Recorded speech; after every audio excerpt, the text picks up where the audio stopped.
Don't you dare let me catch you paying your mechanic for these simple things. Many times when you go get your car serviced, your mechanic will create a laundry list of things that your car needs, some of which anyone can do, and some of which are a complete waste of money. Working on your own car can give you a sense of accomplishment and can really save you a lot of money in the long run. First on the docket is Nitro Air.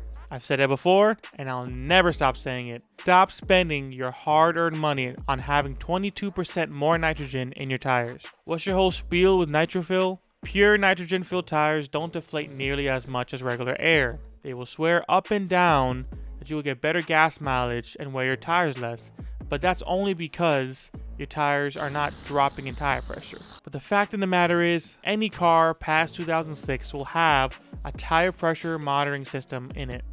By simply paying attention to your TPMS sensors, you can go to a local tire shop and fill your tires for free, making the NitroFill pointless and a waste of money. Not to mention what happens when you catch a nail in your tire. Many shops will charge you to NitroFill your tire again after the repair. Just save that $30 and go buy 6 Grande Caramel Macchiatos instead.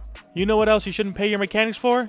Replacing your wipers. Most times, they are very easy to do. I know some shops claim they don't charge for the install, but they'll mark up the price of the actual wipers. They sometimes even charge for high quality wipers, and they install the cheap ones instead. For a better experience, I highly recommend you go to an auto parts store and have the parts employee help you. They are often eager to help and prove themselves. On average, parts and labor will run you about $75 at a dealer, or you can go to a parts store and get them for $40. That $35 in savings can get you 6 maple sugar bacon breakfast sandwiches from Dunkin'. Now, if you can handle changing your own wipers, then you should be able to handle changing your own air filters. Engine air filters usually require basic or no tools to replace, usually just a few snaps or screws, and they're easy to remove. Cabin air filters, on the other hand, often require the removal of the glove box, but many manufacturers make it easy with just a few clips. A quick YouTube tutorial for your vehicle will show you everything you need to know. A dealer can charge an upwards of $150 for both filters, while at the parts store, you can get them for under $20 each. For that $110 savings, you can get 22 Cravings boxes from Taco Bell.